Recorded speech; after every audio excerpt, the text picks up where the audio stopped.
Speak. Speak. Speak. Speak. So what's going on, guys? Apparently it's time to start a YouTube channel according to friends and family. You know, the work that I do on cars, it intrigues people. So they're like, dude, why don't you go on YouTube and like help other people out? And I'm like, I don't want to do it. But apparently it's time to start, so here we go. Today is April 29th. There's a Vegas drift event exactly 1 month out, and I would really like to build this car. It's a 2005 miles of speed Miata. As you can see, nothing's inside of it. No engine, no trans. We got a couple of bucket seats. It's a fully caged car and a handbrake. There's no wiring in it, but the good side is this car used to have a Chevy 350 in it from when I swapped it in a long time ago. So the transmission tunnel is already finished. That's one of the main obstacles that I dislike on building these cars. But yeah, other than that, I have factory subframes to modify to fit a 5.3 in here. I'm going to run a Ford 8.8 rear differential. I'm going to run this Super T10 sitting on the ground, and yeah, that's pretty much it.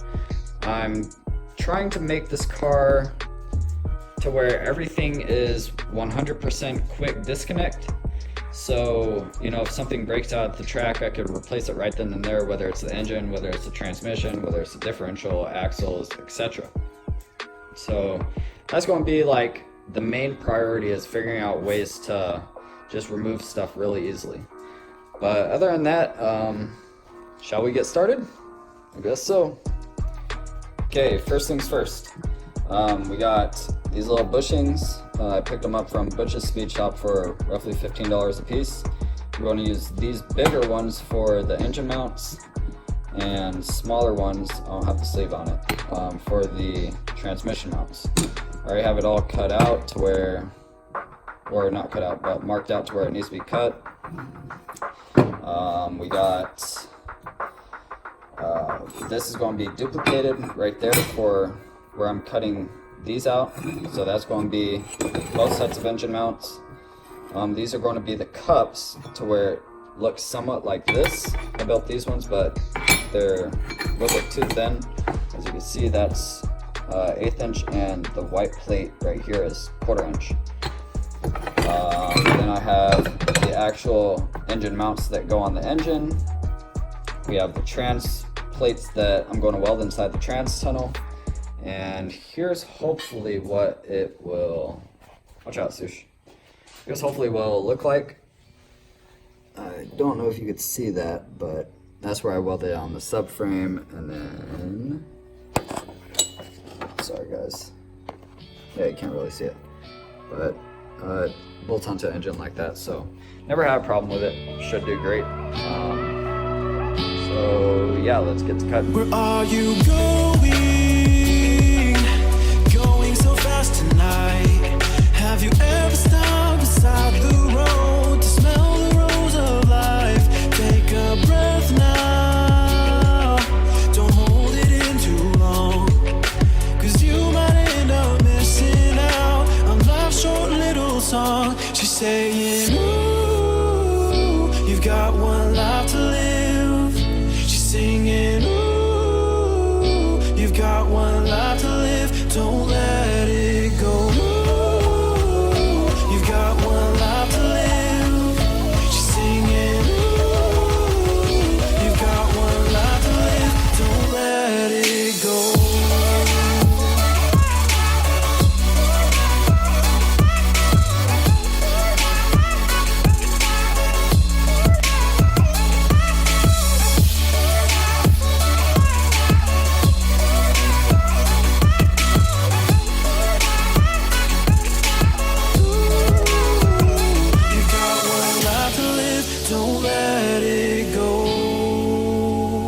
You've got one life to live, don't let it go. Can you let go of it all tonight? Or will you decide to push on through and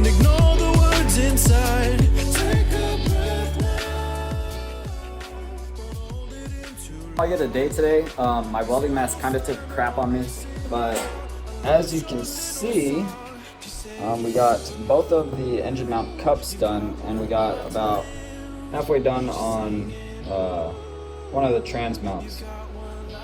Welds came out pretty good, so pretty stoked about that, but I'll pick up a new mask tomorrow and we'll continue along. You've got one life to live, don't let it go.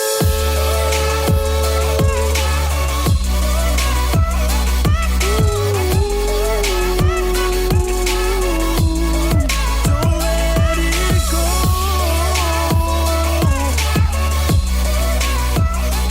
got one life to live. You've got one life to live. Hey guys, everything's done, well, as far along as I can get right now. The engine mount cups are done, the transmission mounts are done, and the engine plates are done. I used the old engine mount to align the holes, so everything should be square. As you can see, it's kind of off, but whatever, it's all aligned. Now, the next step is to go grab the subframe, cut it up for the oil pan clearance, and rebox it in. Then I can weld these guys to it, and then I can weld something like this to the bushing, like so, and then to the plate. So that's going to be the actual engine mount itself, and it will slip right into the subframe and be held in with that bolt right there. So, with that being said, let's go grab the subframe, throw you guys on a time lapse, and get to work.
and grueling 30 minutes. This is pretty much everything that I cut out of it, and here's what the subframe looks like. So all the sides look good. It just needs to get plated in, but at least we could install this in the car, put the engine in the car, tack weld where the mounts need to go, and we could remove it and weld it completely up. So here we go. Alright guys, so today is May 2nd. I hopped on HP Tuners this morning to disable VATs. Also disabled some engine lights so the car doesn't go berserk on me. I'll rewrite the computer and we should be good to go with that. But yeah, let's go outside and show you what else we got going on before we actually get started. I'm going to be pulling the engine out of this thing because it's a Gen 3 and I actually have a Gen 4 for it. But the Gen 4 is going to be a Ford Turbo LS, but that's a completely different build series. Here's the engine that's going to be replacing the one that's going inside the black car. Got a decent set of 317 heads for it. But yeah, here's the car's status. So we're going to try to get the engine out of that thing, put in here, and should be good to go.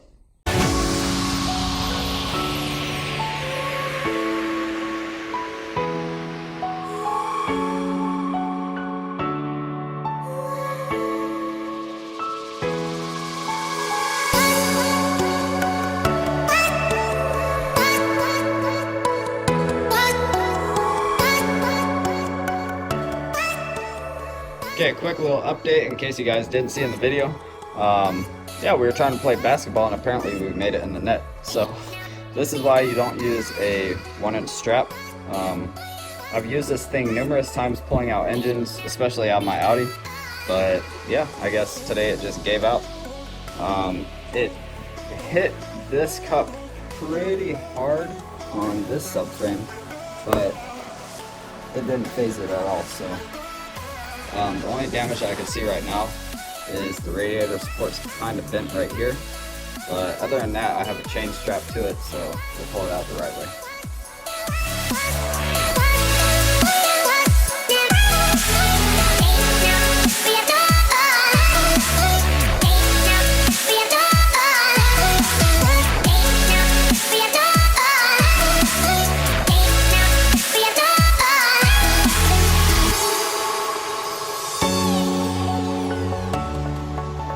Okay, so I got the engine out of this guy, and if we come around here, it's now sitting inside of here.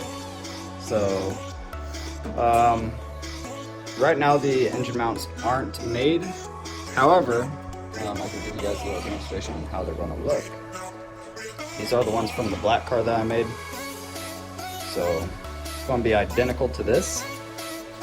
The trans is mated up to the engine.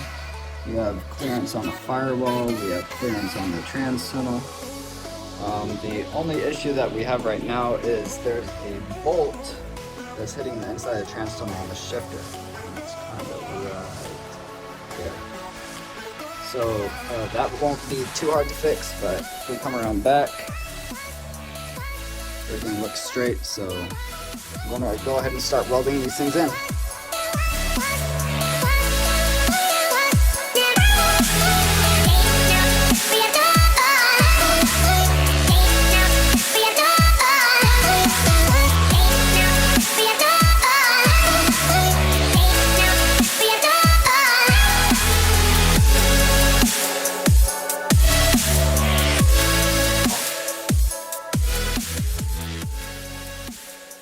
Alrighty guys, so I figured that I'd show you this before welding. I have a broomstick across the frame rails to show you the level of the car, and it is sitting at 1.9 degrees. So then we come up to the engine, that thing should also be around 1.9. Oh, close enough. It's bouncing around right between 1.8 and 2. So then, the way I make sure that I have it centered is I grab a welding rod, feed it directly center of the crank bolt, come up top, find a center place on the engine, which is that blue line. Then I come to the chassis, which is on the firewall, and that dimple right there has a blue line on it as well. So then you take a step back. Let me get this thing to stop shaking. Take a step back, align all the blue lines, and it should be, where is the blue line at? There it is. It should be fairly centered with each other. You look down like that, come up. So yeah, you can also double check it with a tape measure from the frame rail to the head, and it's 3 5/8 all around, front to back. So we go like this. As you can see, 3 5/8 right there. And like I said, it's like that on both sides. Then for the transmission, I have it all strapped down to where it's not going to move when I weld in the mounts. So with that being said, oh yeah, almost forgot. The down angle that it's going to have to where the diff has to match it is nothing. So there shouldn't be any binding on the drive shaft. Even though you're supposed to have like 2 degrees, it's not really going to matter because the rear diff doesn't swing up and down like a solid axle. So here we go.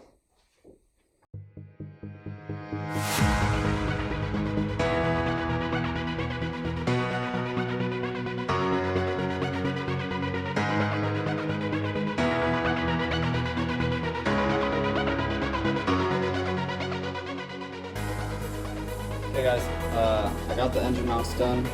Far from perfect, but it is what it is. But I figured I would show you guys a little trick when we're doing the trans mount. So get under here. Okay, so we have the piece of bar stock right here, and if you notice, there's a cut right there. So we line up this guy over here. It touches bar stock right where we need it. And then over here, as you can see, there's a gap. So you notch this out and you can bend it down to where it'll touch, like so. And you just weld that seam back up, weld it onto the bushing, and you should be good.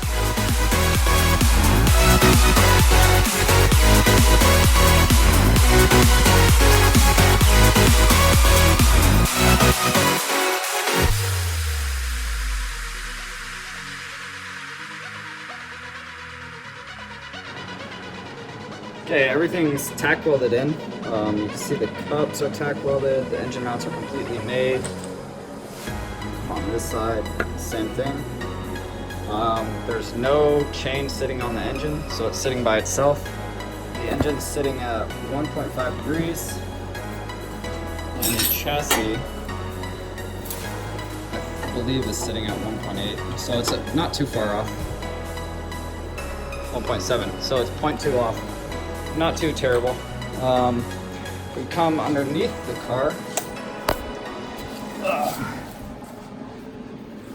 The trans mount is tack welded in. So all I have to do is pretty much clean it up now.